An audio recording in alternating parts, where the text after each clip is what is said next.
Chào các bạn, hôm nay mình nấu nước đường làm bánh trung thu.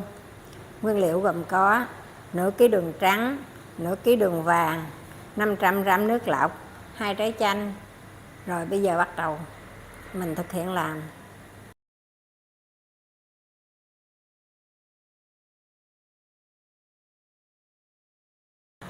Cắt chanh ra làm nước cốt chanh. Chanh rất cần thiết trong quá trình nấu nước đường. Nhờ có chanh mà nước đường dẻo, không bị cô đặc, không bị lợi đường.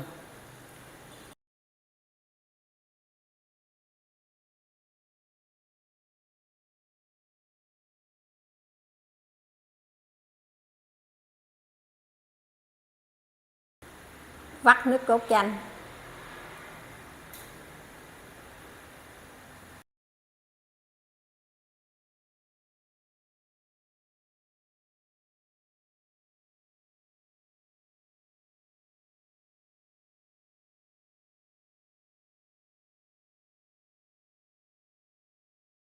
Đây là nước cốt chanh mình cân được 60g.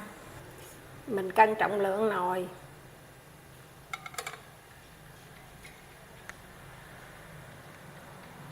Mình cho đường vào nồi. 500g đường vàng. Cho cả hai thứ đường vào nồi. 500g đường trắng. Rồi mình cho nước vào. 500g nước lọc.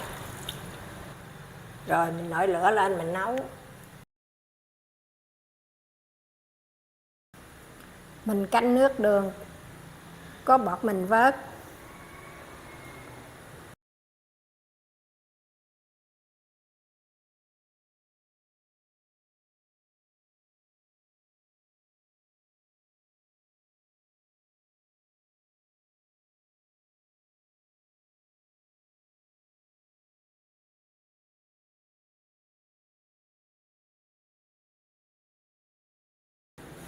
Vớt bọt cho sạch sẽ.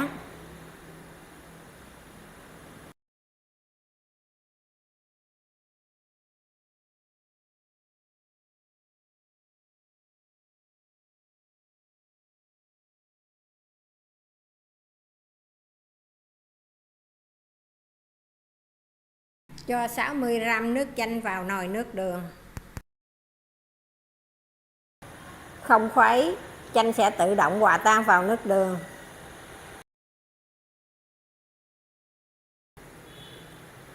Vớt bọt cho thật sạch.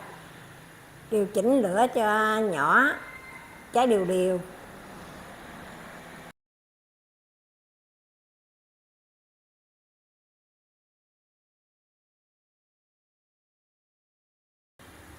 Canh có bọt vớt cho hết bọt cho thật sạch sẽ.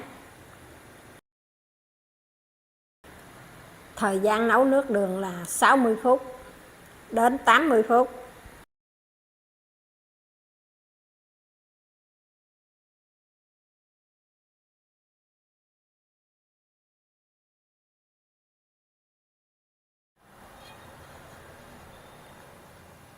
Khi mà nấu được 60 phút rồi thì mình đem cái son nước đường của mình cân lại.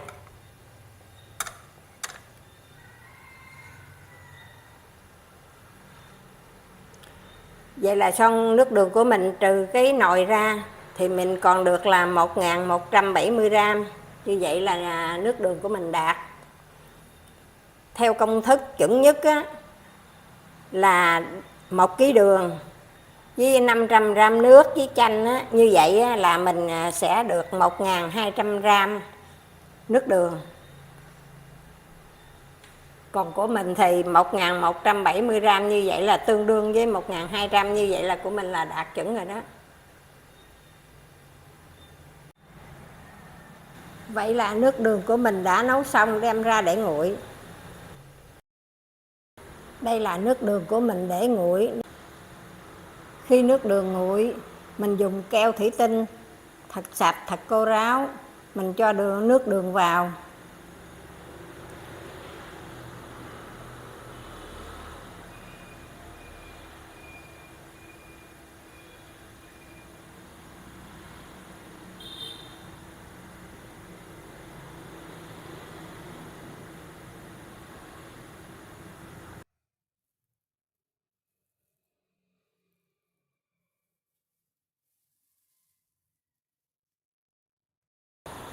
Đậy nắp lại bảo quản nơi khô ráo. Nước đường của mình làm như vậy có thể bảo quản được 2 năm. Nước đường của mình để 10 ngày, đem ra làm bánh được rồi, ngon rồi. Mình giới thiệu với các bạn, đây là một keo nước đường mình để được đúng 1 năm rồi đó các bạn. Mình giới thiệu với các bạn xem cho vui chơi. Mình đổ ra tô cho các bạn xem. Màu vẫn đẹp, vẫn sánh như mật ong.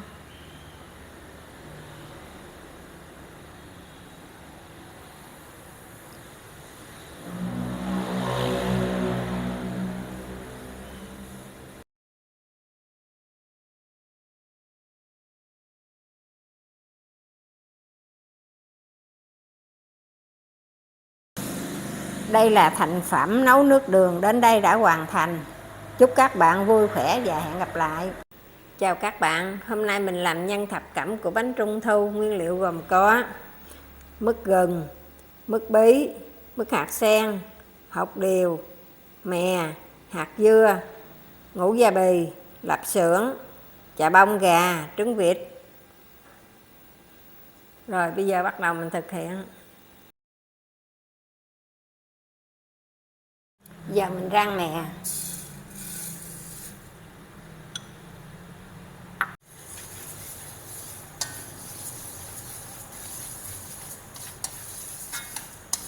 Mè mình rang hơi vàng như vậy là được rồi nè. Rồi bây giờ mình tắt bếp. Rang xong mình cho vào rây để mình rây bụi bặm ở trong hạt mè. Rang hạt dưa.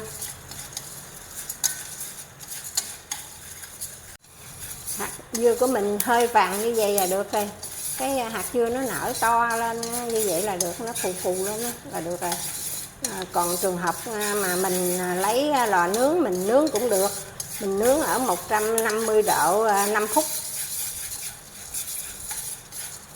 Rang hột dưa xong mình cũng đổ vào rây, mình rây cho nó rớt bụi bặm đồ. Hột đào mình mua về mình cũng rang lại cho nó chắc ăn. Cắt lạp xưởng.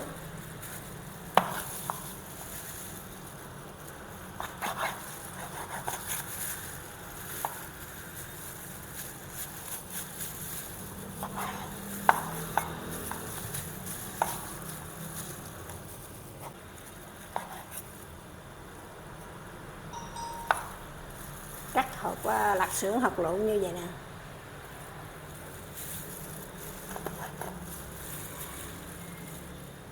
Rồi đây lạp xưởng mình đã cắt xong rồi, bây giờ mình làm tiếp. Bây giờ mình cho mứt gừng vào 100g. Rồi cho hạt điều vào 150g. Giờ mình cho mứt hạt sen vào 150g mứt hạt sen.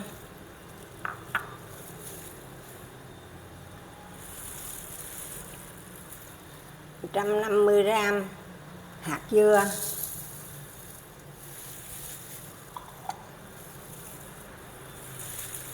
150g mứt bí.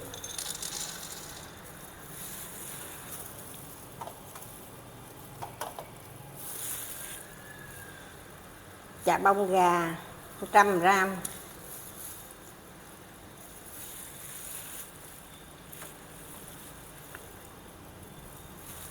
Lạp xưởng 150g.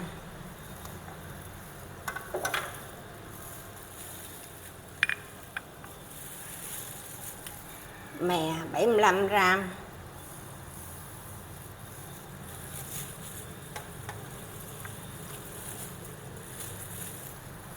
Đây là mứt vỏ quýt á, để cho ấm bụng á.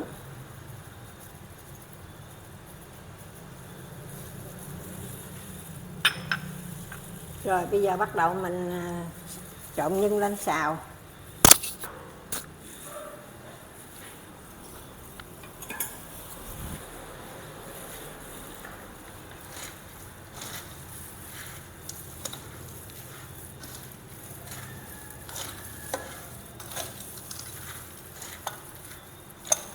Pha hỗn hợp nước, giờ mình cho vào 1 muỗng cà phê ngũ vị hương,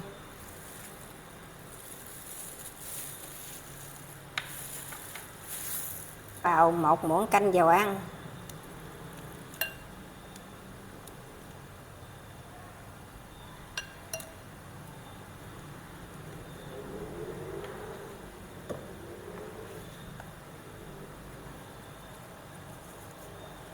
một muỗng canh dầu mè,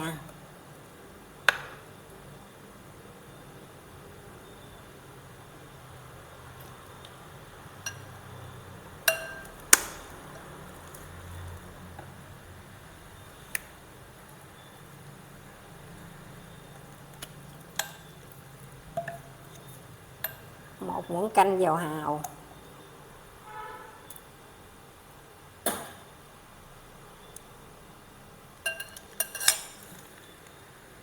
một muỗng canh nước tương,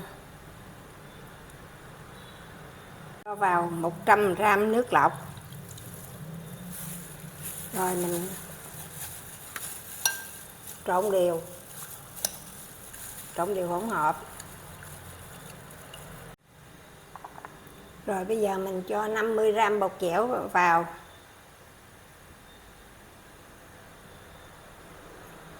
mình trộn lên.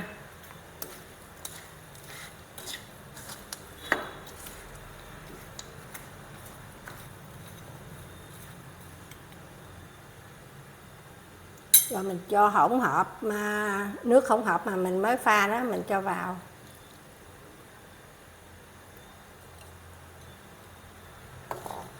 Trộn lên cho đều. Mình vừa xên vừa trộn. Mình xên như vậy nè, rồi mình thử coi mình vắt nó dính chưa. Nếu mà vắt dính là được rồi. Nếu chưa dính thì phải thêm bột dẻo.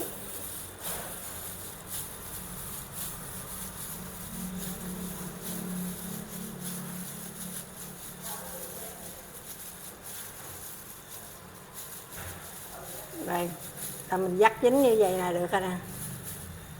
Vậy là bây giờ mình tắt bếp là mình xào nhân đã xong rồi, mình đem xuống mình làm nhân từ từ.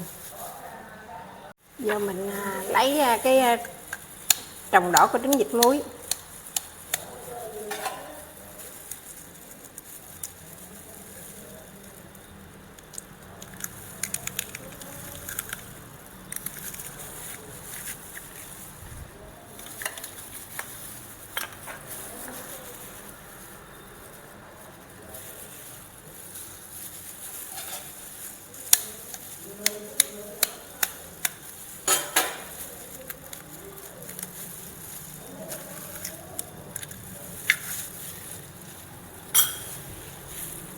Mình lấy, mình đem ra rửa sạch sẽ xong rồi mình đem vô mình hấp. Mình thoa cái thau này nè để mình hấp trứng cho nó không có bị dính.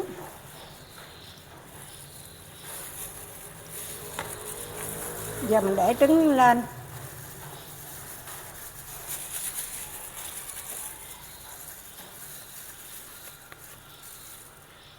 Mình hấp cách thủy, mình để xa xa một viên trứng vậy nè, để cho nó khỏi đụng nhau á. Rồi bây giờ mình đậy nắp lại, mình hấp 15 phút. Trứng mình hấp được 15 phút rồi, bây giờ mình dỡ ra xem mới chín chưa. Rồi bây giờ vậy là trứng của mình chín rồi, bây giờ mình tắt bếp đem xuống làm nhân. Rồi bây giờ mình vo viên.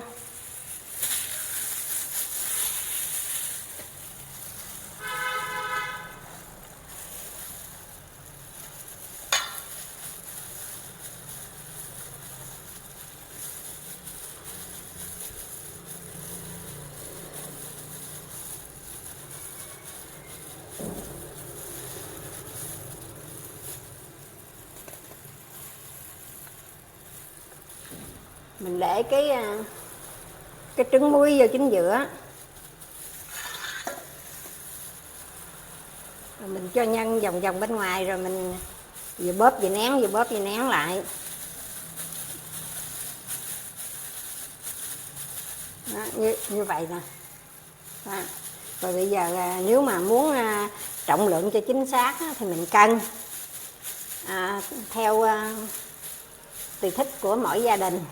Còn gia đình mình thì đợt này mình làm cái bánh cái vỏ 90g và cái nhân này cũng 90g.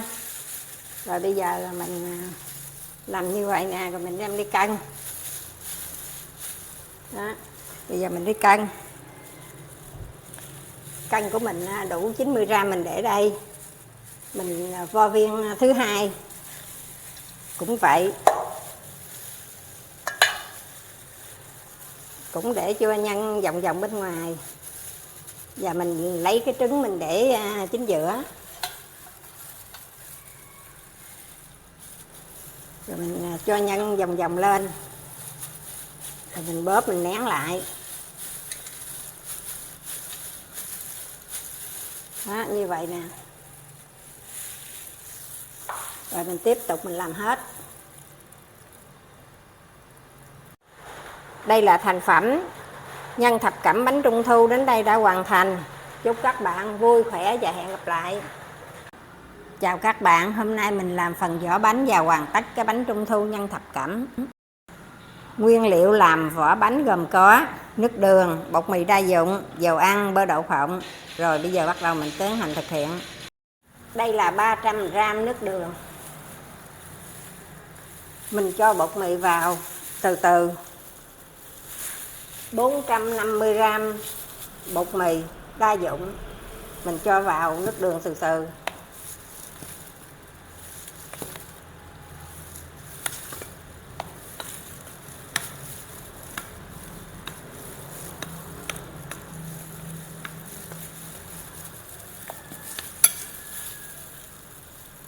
Mình cho hết bột vào luôn.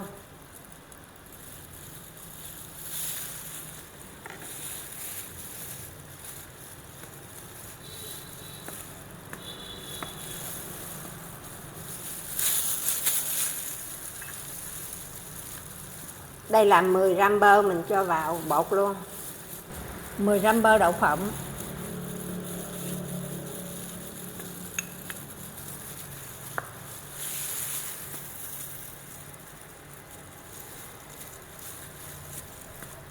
Mình cho vào 75g dầu ăn.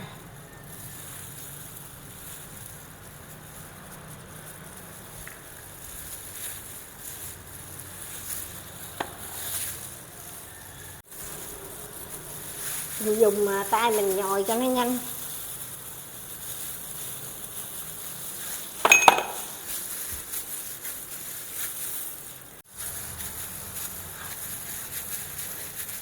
Mình trộn bột của mình như vậy là được rồi nè. Rồi bây giờ mình đậy lại cho nó nghỉ 30 phút. Trộn bột này là công thức chung. Khi gặp bột củ khô phải thêm nước đường. Trường hợp bột nhão phải thêm bột mì đa dụng. Bây giờ mình thoa một ít dầu xuống cái thớt.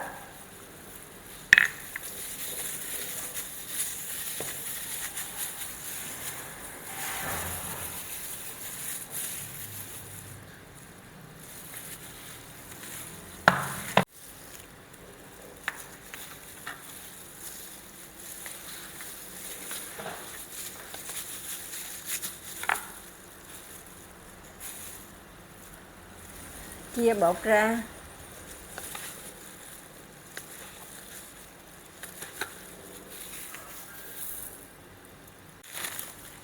Mình chia bột xong rồi bây giờ mình vo viên.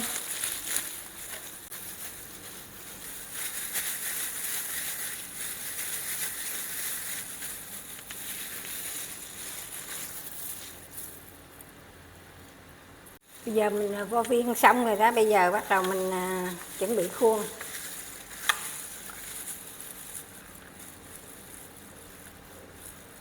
Có cái khuôn mình thoa dầu vào khuôn.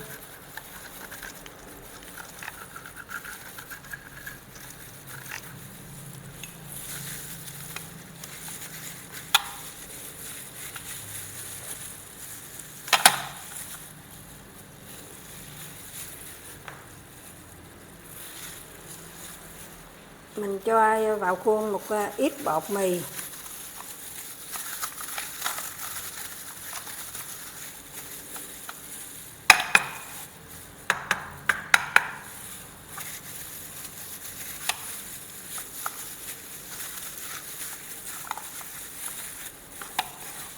Rồi bây giờ mình đầu mình đóng bánh.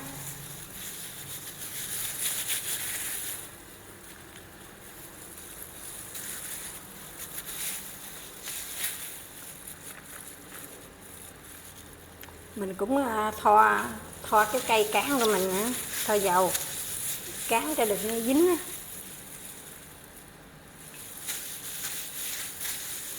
Rồi bây giờ bắt đầu mình cán.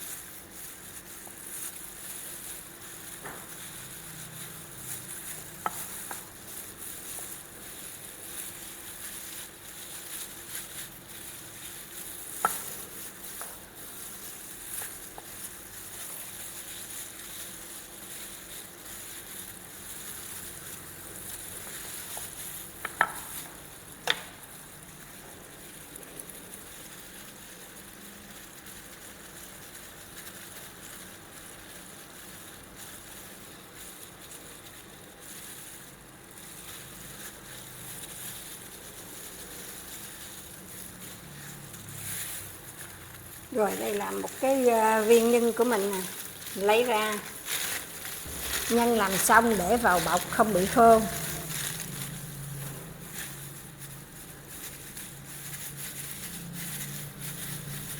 Rồi viên nhân của mình nè, lấy ra. Cái miếng bột của mình để lên, úp miếng bột lên nhân, mình phe quay lên cho nó vừa sát, vừa sôi vừa bóp ép cho sát.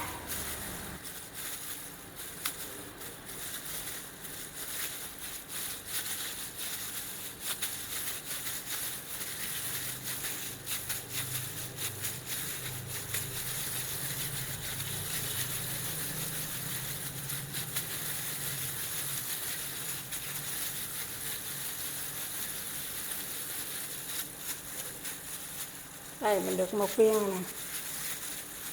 Rồi bây giờ bắt đầu mình lấy cái khuôn, mình cho vào khuôn, để nhẹ nhẹ xuống kìa. Mình có miếng giấy mình cắt sẵn vậy nè, đó mình để vậy nè.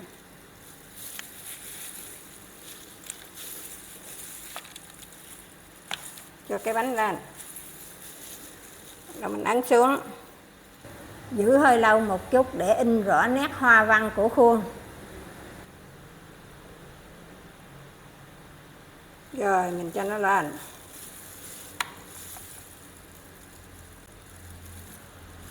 Đó, như vậy là mình được cái bánh rồi đó.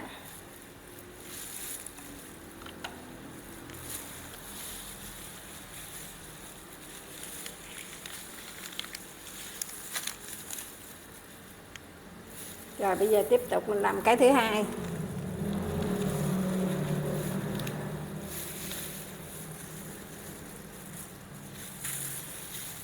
Thoa dầu cũng được hay là hoặc mình thoa bột cũng được.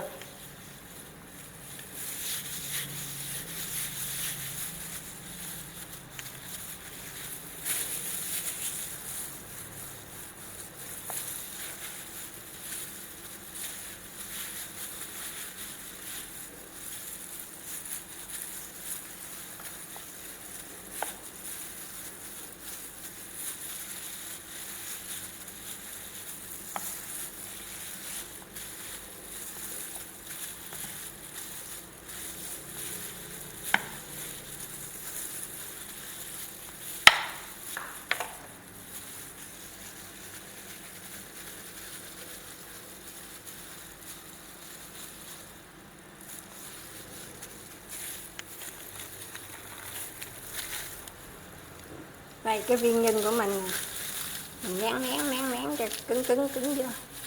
Rồi mình lấy cái bọc ra.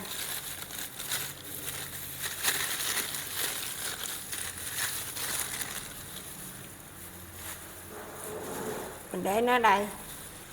Mình lấy miếng bột lên. Cho miếng bột, cho nhân vô, đặt ấp xuống. lật ngửa lên, vừa xôi vừa bóp cho sát.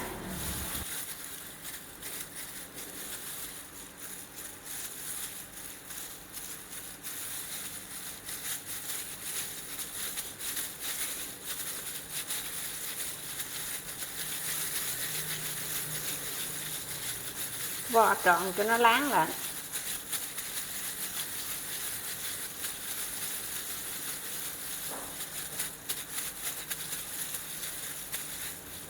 Rồi mình dùng khuôn.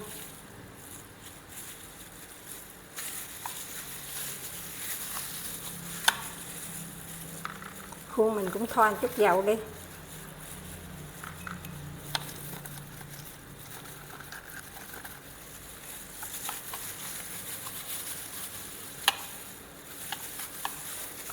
Rồi mình để cái bánh lên. Ém xuống. Nén xuống.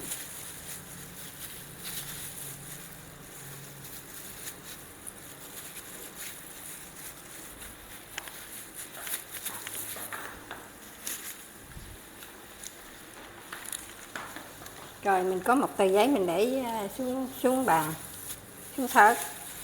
Mình để cái bánh lên ngay. Rồi mình nén xuống. Chờ một chút nó mới in hình cái mặt hình cái bông đẹp. Nó mới giữ được cái hoa văn. Rồi bây giờ mình lấy ra.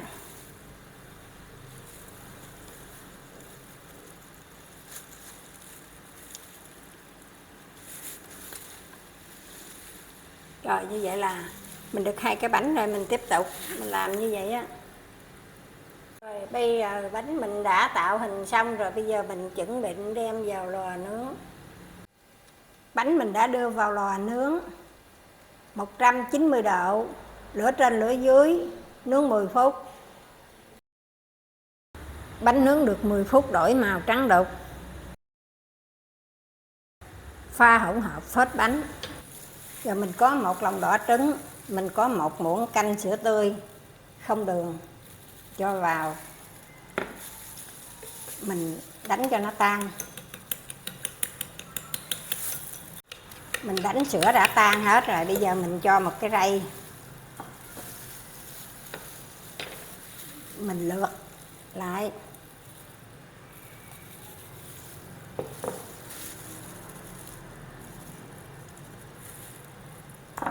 Rồi mình đã xong có hỗn hợp phết bánh. Rồi bây giờ bắt đầu mình phết bánh nè. Bánh để nguội tự nhiên hoặc xịt nước cho nguội rồi mới phết. Phết trên mặt rồi phết vòng vòng chung quanh.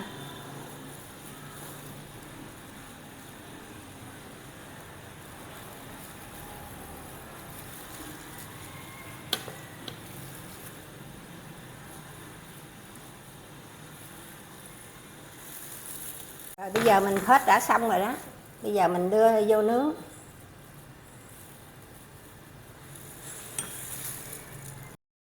Mình cũng nướng 190 độ, lửa trên lửa dưới 10 phút. Phết như vậy, nướng như vậy 2 lần là bánh chín. Giờ bánh trung thu của mình đã nướng chín rồi. Giờ mình lấy một cái mình cắt cho các bạn xem.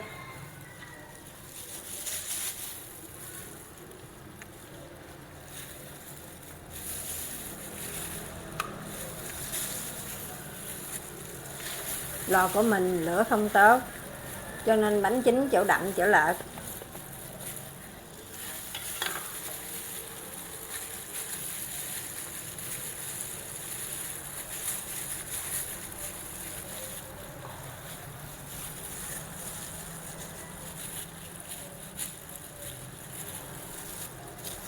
Đây là thành phẩm bánh trung thu đến đây đã hoàn thành. Chúc các bạn ngon miệng, vui khỏe và hẹn gặp lại.